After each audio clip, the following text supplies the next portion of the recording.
in the thing. Welcome, welcome, welcome, everybody. This is Imran and once again joined by my dear friend, Mr. Yusuf Chowdhury, and this is Ask Us Anything. Episode 6, Marketing Trends 2023. Maybe 2023 will be the last year where we have marketing. Maybe this is it, ladies and gentlemen, and all this AI and all this other stuff. We'll all be out of jobs soon and eating crickets and bugs, and we'll go from there. So, Yusuf, how you doing, brother? Pretty good, man. How about yourself, man? I'm doing good, man. I'm doing good. Can't complain. Another day to live, another week to live, brother. Life is good, you know. What can you complain about? That is awesome. Yeah, people been talking about what jobs going to stay, what's gonna go away. Oh, the AI is gonna take it over. People exaggerate too much. I think it's gonna happen, bro. I'm gonna be honest with you. You think it's gonna happen? It's too Not early, every, man. not every job. Obviously, not a lot of jobs, and not right away. But I mean, if you look at it from like you always talk about consumer psychology, look at business owner psychology and corporation psychology. If you can cut, like, why did we start moving our plants to Mexico? Why did we start moving our software engineering jobs and these things to India? Is because it affected our bottom line and people wanted to save money and thus make more money, right? So if there's any potential of AI taking over any element of these type of jobs, people are going to push for it. I mean, these are the big corporation and the legislation and the political capitalist agendas that are actually enforcing those ideas worldwide. Of course, they're going to capitalize on third class nation to, you know, uh, you know, less expense, more profit, of course. But when we talk about business in general, like for example, do most of the small business in America going to switch? It's too early. I mean, even 40% of the businesses in America don't even have a website. Imagine that. Do you need time? I forgot. I didn't realize. Do you need time to share the live streams? It's already done. You shared it? Yeah. Okay. Yeah. No, but I think yeah. So again, whatever the incentive is, whether it's greed or whatever it is, but what the point that I'm trying to make is that it is reality, right? Like it is part of human psychology to find better deals and to skip cost and bypass cost. So like today, I was listening to I forgot the name of that old white gentleman who's like a financial expert, like an economic expert. Um, and he was talking to Patrick Bet David, and basically Patrick Bet David was asking him, "Is India the new China? Like, are we going to start investing as America? Are we going to start sending a lot of our chip manufacturing jobs there? Are we going to send more and more IT jobs there? And then are we going to set ourselves up for failure just like we did with China like 10, 15, 20 years down the line?" So what I'm saying is like I think that's part of the system, right? Is always to look to export whatever cost you can to save a little bit of money. Yeah, I understand that, but a lot of these are big corporation. I'm talking about us local businesses. I'm talking about the small businesses here. Are they going to switch to the technology fast? I don't think so No, yet. Yeah, it's going to I'm take talking time. about them. Yeah, because look, at the end of the day, who's going to buy the service? Yeah, It's not like the big. local. I Yeah. mean, us, the people going to buy the service, right? So it Yeah. really depends on the market how they're gonna. Like for example, people were talking about when the metaverse came. Oh, everything's gonna be virtual. People have been talking about virtual for like decades, right? When the metaverse came in the scene, well, how is it doing right now? Nobody talks about it, right? But they made a big Mm. fuss in the beginning. Oh, it's gonna be the next big thing and whatnot and all this thing. And if you look back a few years ago with the crypto and other stuff, I mean, all these hype, yes, change is gonna happen, of course. I mean, who thought that Google would dominate the internet when Yahoo and Netscape, like 20 years ago, more than 20, 25 years ago, Good point. even 30 years ago, were dominating? Who thought about it? Of course, technology changes, right? Things can happen anytime, no doubt. But realistically, at the end of the day, you have to look at how the consumer are going to react to it. So, for example, a lot of conversation right now is about ChatGPT or AI and whatnot. I'm like, it's just going to be another phase because who uses this content? Us marketers that use the tool. How many of us exist on the real world to use it, right? So, of course, I'm not saying completely it's not going to happen, but when the big media, when the mainstream media, when all this stuff happens online and they make a big hype, I'm not too worried. You know what I mean? And sometimes they do exaggerate too much. Like for example, people are talking about, oh, this AI is gonna take all kinds of jobs. Like, no, no, it's not. People don't understand. First of all, you have to understand how these so-called software works. What is the limitation of the software and another human being that created it, right? What it can do, what it cannot do, for example. You know what I mean? That kind of talk. But anyway, let's go ahead and focus on what's the question for the day, man. Since All this right. today is for ask questions.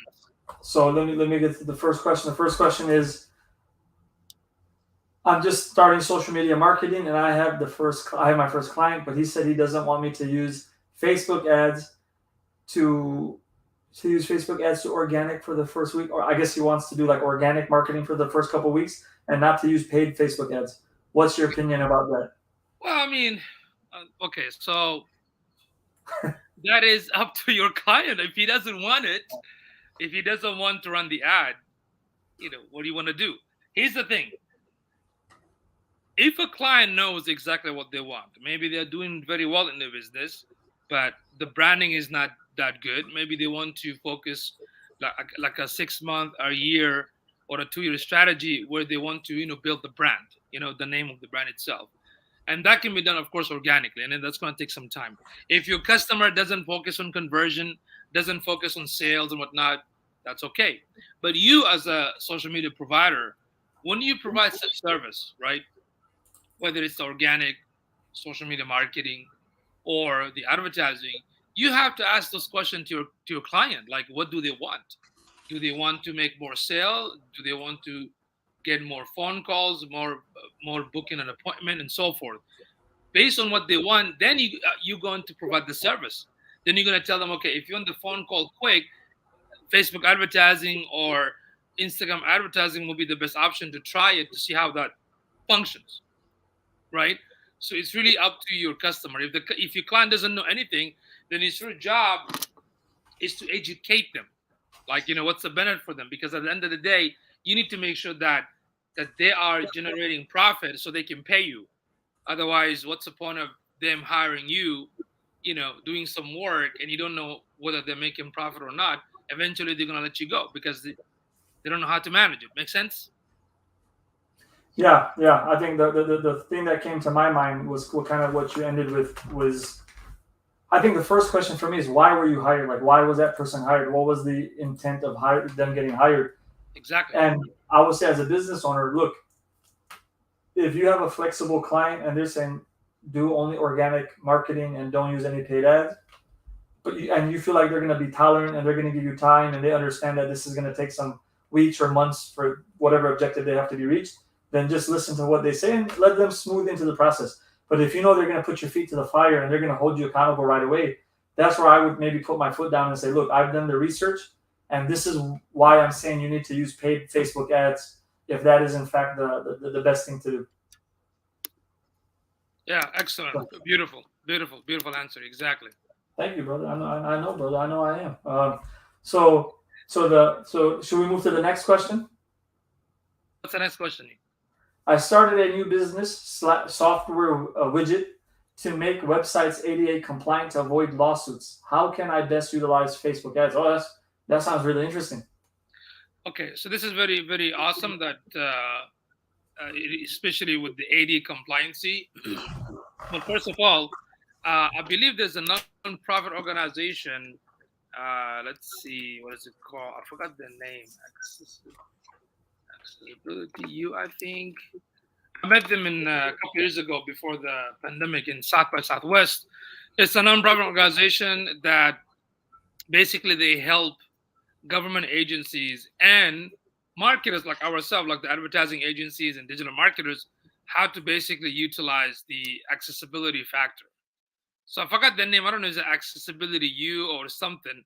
They do have tons of trainings. They have like online training and offline training. They even have a couple of developers that can actually help with web usability factors. Basically, like blind people that they know how to build a website.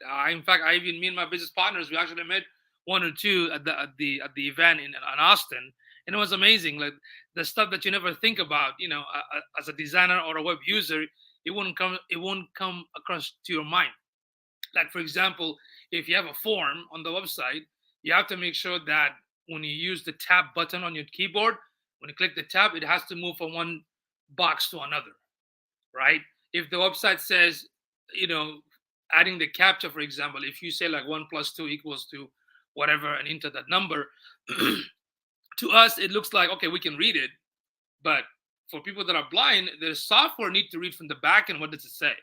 So if you don't put the proper, coding structure, the system won't be able to figure it out.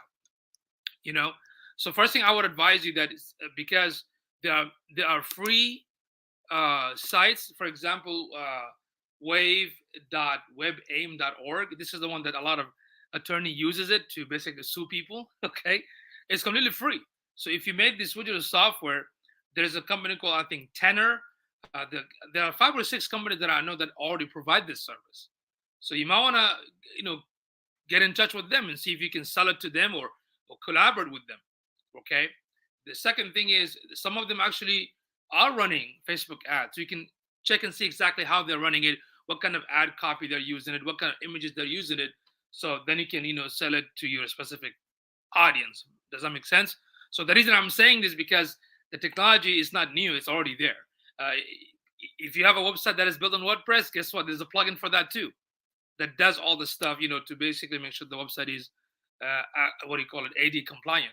So that's what I would do before running the ad by yourself because you already have a big competitors, and they're very few, and that's what they dominate. Makes sense. So get back with us in the digital learning partners Facebook page. Ask us question later on because right now I just don't remember the name of the nonprofit organization that deals with this stuff because you can even communicate with them and see if they can help you out or if they can, collaborate with you or buy your software. Or you can also look at, again, I don't remember right now from the top of my head, but if you can ask the question later on, and if I remember some of those names, I will share those names with you. So I mean, let's hypothetically. I know you're telling them to be more strategic, and you know that there's other competitors, but let's just make it more general. Let's say this individual started a new business, whether it's a website integration, whether it's a software as a service, whatever it may be. In general, what would you say to for a new business owner or someone who's doing like a complementary business to utilize something like Facebook ads to advertise and market his business? Well, in his situation, first of all, most businesses don't know about the ADA. Most businesses that have a website have no clue what ADA is, so they don't know that they even need it, right? And the second thing, the closer people that would know about this, maybe some of the digital marketing agency, if they have some idea about it. So you can run the Facebook ad, selling it to them as an additional service to their client. So you can do a two test. You can do one test that target any business. Well, you see, the issue with any business is too broad. So you got to pick a specific audience. So for example, based on your research, find out which niche got the most lawsuit, for example. So if they have a site in that specific niche, let's just say, for example, clinics. Let's just say chiropractor as an example. Let's say the chiropractor had a hard time with their site not being, let's say AD compliant. So you can run one ad that targets a chiropractor, and the ad itself explains what is ADA and how it will benefit them, for example. So that's targeting that consumer, the business audience. The second audience is going to be the digital marketers because hopefully, not all of them, some of them do understand the need for ADA. And since you built the software, oh, this is something probably, I'm sure most digital agency love tools, love softwares that they want to utilize it for the business. Makes sense? So I would advise you to target this two audience, run the Facebook ad to a landing page. You can do a test to a landing page because that's the most affordable one. If you go with the Facebook lead capture, that's going to be a little bit expensive. So I would recommend do the research within Facebook about the demographic and have two landing pages that talks about those two target audience and run the test and see how it works.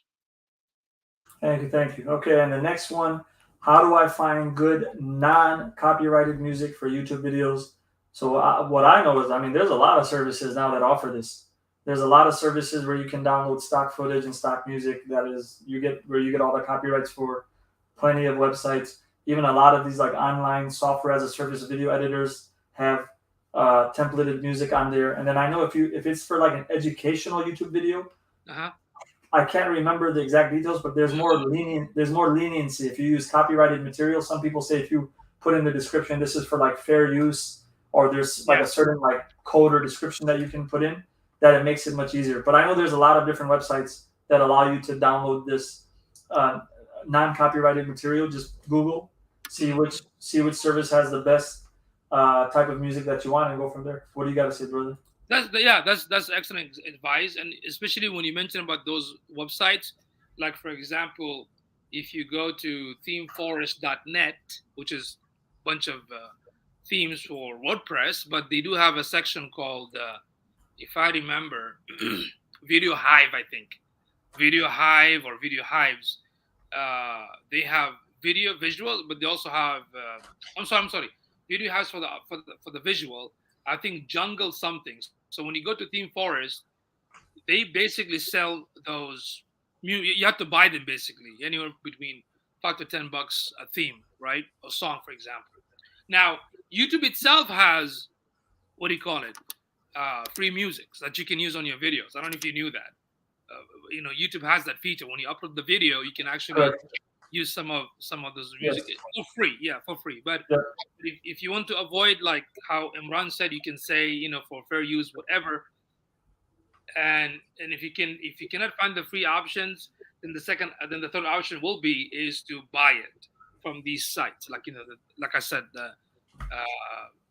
if But you you go know to what? Honestly, what you just said, it makes most sense because YouTube, Instagram, all these services, they let you add the music to your video, right?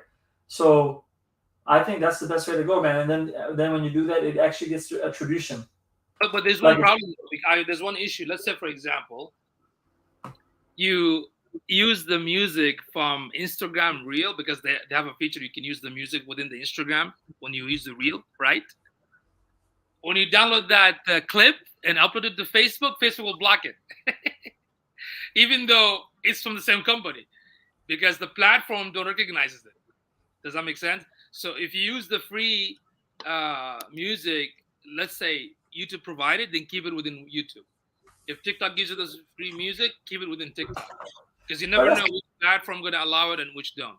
no, So but you're right. It's only Facebook. Instagram allows it, YouTube allows it, and TikTok, I believe, allows it. we So we did upload one of our clients' Instagram to Facebook, and Facebook blocked it, which is kind of stupid. I'm like, guys, you own Instagram, right? So Facebook didn't allow it. So when you go to themeforest.net for the audio, there's a section called Audio Jungle. They have tons of amazing music that you can buy starting from $1. Okay, so that's one of my favorite places that I usually use when I want some cool audios, for production stuff like that.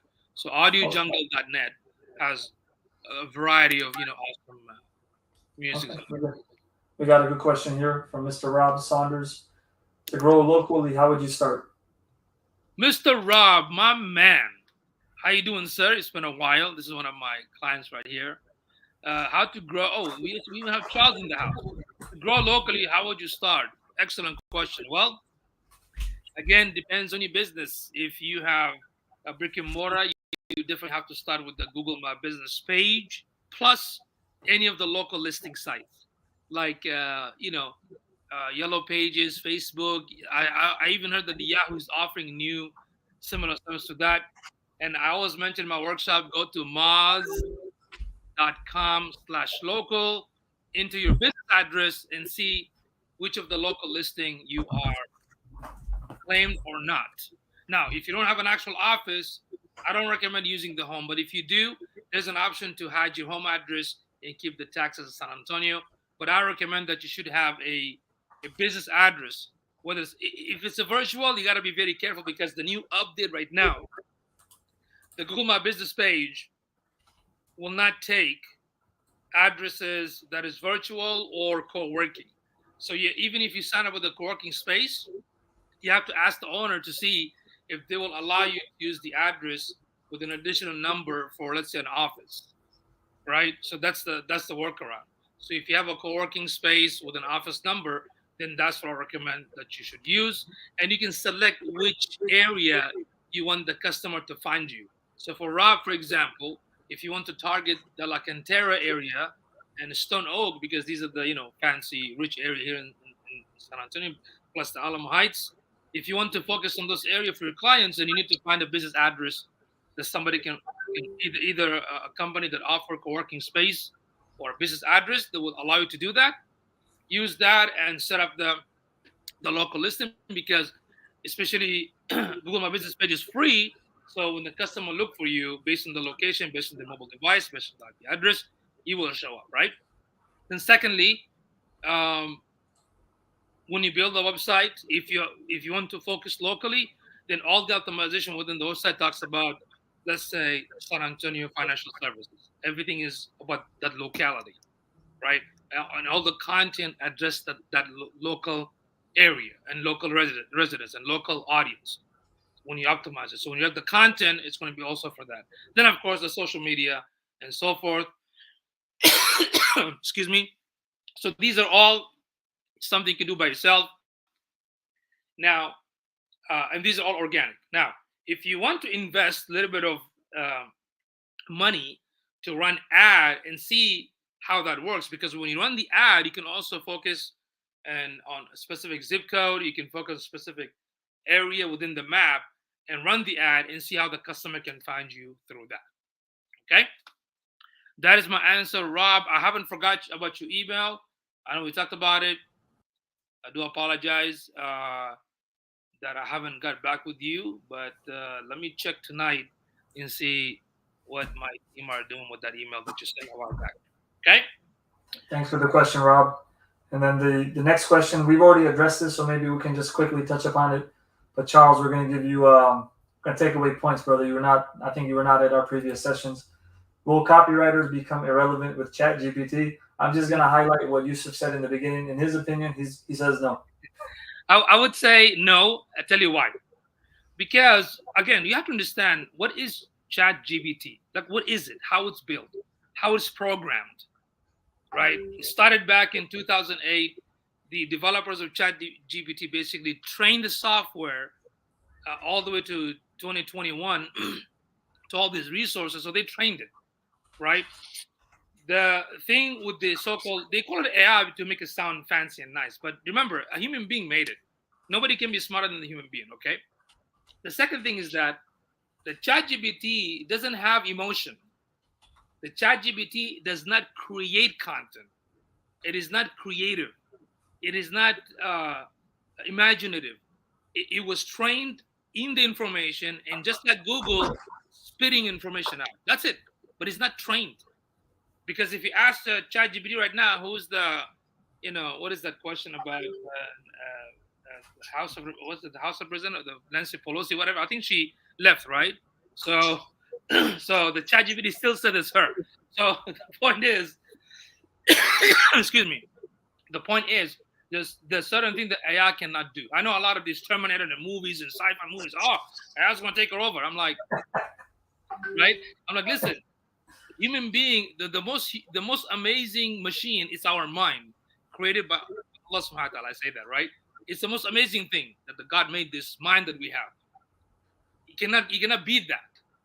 Okay? So the AI doesn't have imaginative, doesn't have emotion, doesn't have all the stuff yet, they say. It's not gonna happen, man, just a machine, right? So it's not going to be irrelevant for copywriters. Copyright is still gonna have in fact, they're gonna have more high demand right now. You know why? Because the ignorant idiots going to use this tool like crazy without proper strategy, like myself and Imran. We know how to use it properly. They're just gonna ask the same question like everybody's asked the same question. They're gonna get the same answer, and they're gonna spam the internet with all this content that looks similar to the same. Then what's gonna happen? Then Google, later on, Google going to decide, you know what? All this content are the same, so let's go ahead, focus on one content and ignore the rest. Does that make sense? So for that, I don't think the copyright is going to have any hard time, especially the good one. You can beat that. I can show an example of a copywriter wrote an amazing post about gym versus a content from the ChatGPT about the gym. His content got more conversion than the one with the ChatGPT.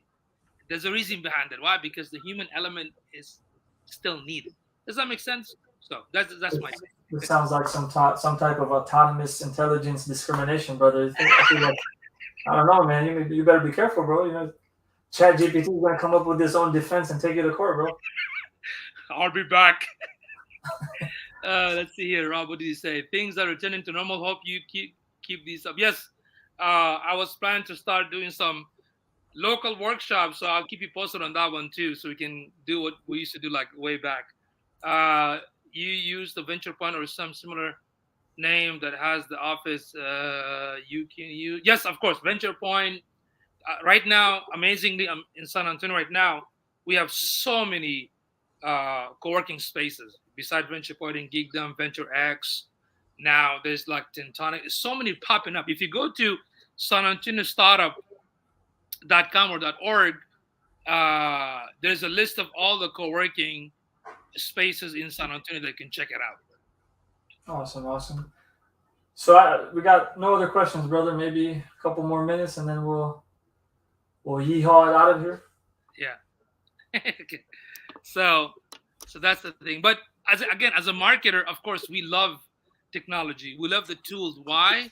Because we want the tools to help us be efficient, to help us put things that if it takes me, let's say if it takes me 5 hours to put on awesome content, now I can use the chat gpt or AI content like Jasper, any word or writer to help me minimize the time, right? But I still have to put my effort in, you I got think you're right, man. But I still think you're like not seeing it like 4 or 5 years down the line, right? Like the way I explain it to people, like this is just iteration number one that we're seeing, right? yeah, And this took maybe a decade. Obviously, it's been in the works if you look at it theoretically, but in terms of actually, whatever they released, who knows, 3, 4, 5 years. So just imagine what's already in the pipeline. Like Chat GPT 4 or 5 is supposed to release, and they say that like processing wise is like 400 times stronger, right? So if the second version of what we're getting is already 400 times stronger, I don't disagree that it's never going to replace the human mind.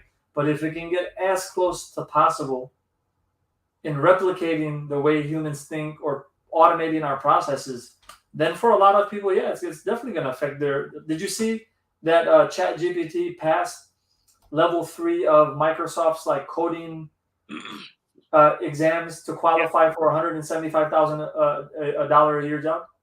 yeah, yeah. And the reason I'm going to say this is my take because in order for the human mind, for us, alhamdulillah, in order for our human mind to think, we need four things, right? We need to make sure that our brain is functional, right? Not like dozy or drunk or anything like that. And so you need a functioning brain. You need to rely on the five senses because the five senses transmit those information of the reality that we're in.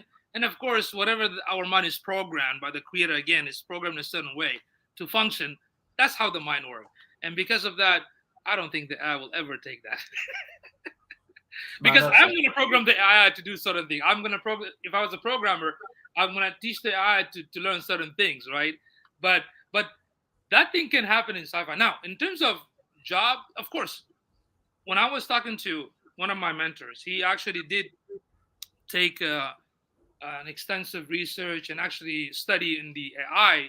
And what he told me is that yes, in a way that AI can, because if you look at for example, the mobile device, if you look at the calculator, I mean, back in the day, remember we used to use our fingers to count. Who does that these days, right? So what he was telling me that the farmers might be in trouble. I said how? He said because most of the machines going to basically do like 90% of the task. Like there are so many machines that can actually go to the field and even peel the apple for you. Yeah, I And mean, if it's you going to be able to organize, detect. It's going to detect moisture levels in the ground, weather yes, patterns. It's going to automate watering. It's going to exactly, tell you the best exactly, place to plant. It's. exactly. You're 100% correct. So he said the farmers, yeah, that can be an issue for them down the line very soon. The second one, he said, the drivers, like the Yeah. self-driving cars, self-driving trucks, Yep. you know, And I think that's a 3 or 4. But other aspect of life, like even the construction, they're talking about the 3D, but I don't know how that's going to happen.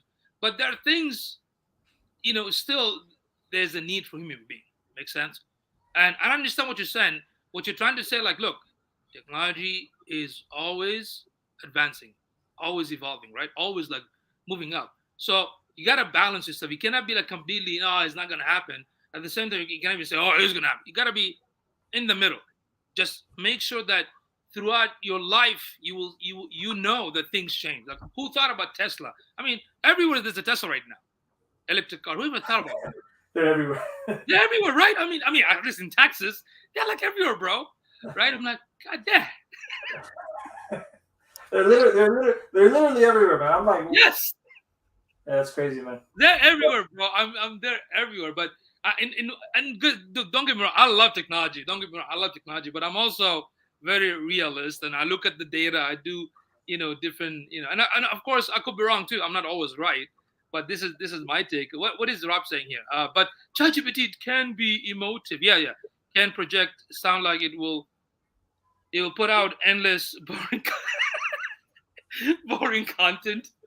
See, look, I think for the top tier copywriters, yes, it's not going to compete. But for a lot of these people who are like entry level or even mid tier, I absolutely believe it can compete.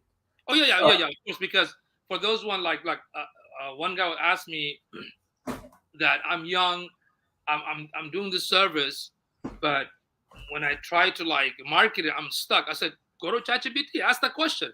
I for example, I do brochure for local restaurant. What what should I write in a brochure? Give me some tips. Yeah, it can help you. But remember, all this information, it is not created. That means it was already there. ChatGPT got it from the books and referring it back to you. I'm using a couple of extension in Chrome extension, like Web Chat GPT, right? What it does, it will give me the citations and resources after 2021. So I don't need Google, I don't need Bing. I have all the tools, man. I don't know what they're talking about. Oh, we're gonna make it web friendly. I'm like, I already have the tools. I have so many tools for like for the YouTube channel. I can ask this ChatGPT Chrome extension to give me the summary of every YouTube video, right?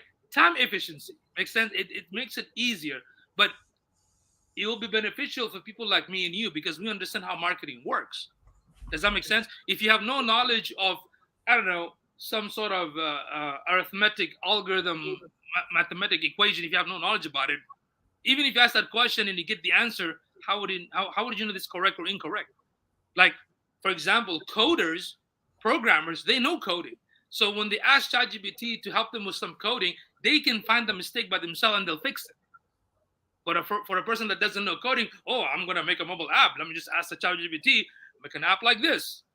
but I feel like ChatGPT is going to be able to detect the problems as well. If you Yeah, yeah, program, yeah, but it still is not accurate though. That's what I'm saying. Even ChatGPT itself says, "Don't believe everything I write." Have you seen it in the intro? It says double check. I Robot, brother, I Robot, Will Smith. Don't forget what happened. Don't forget.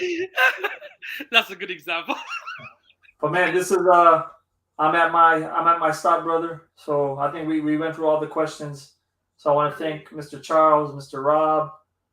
We missed our friend Ali this time. So Ali, if you listen to this later, see you next time. Yusuf, as always, thank you. And well, next week. Yeah, next week same time 5 o'clock, and don't forget, guys, hit the share, hit the like button. Would highly appreciate it. Charles is asking when we're gonna be in Dallas. This month I have one plan to be in Houston. Not sure in Dallas. If I do, I will let my friend Imran and Charles know so we can at least connect. Eat some good food. So we appreciate it, guys. See you next time. As Hey, Yusuf hey, said, guess what? That place you took me to, the chicken thing, they open one here right now. no way. Yes. Really? Yeah, just recently. Same place. Wow. Yeah, they just opened right here. Oh, Interesting. okay. I had kava for the first time. I ate the kava. Yeah. It was great, man. It was Crazy. great. Amazing. Oh man. So so we'll see everybody next week. All right. Thanks everybody.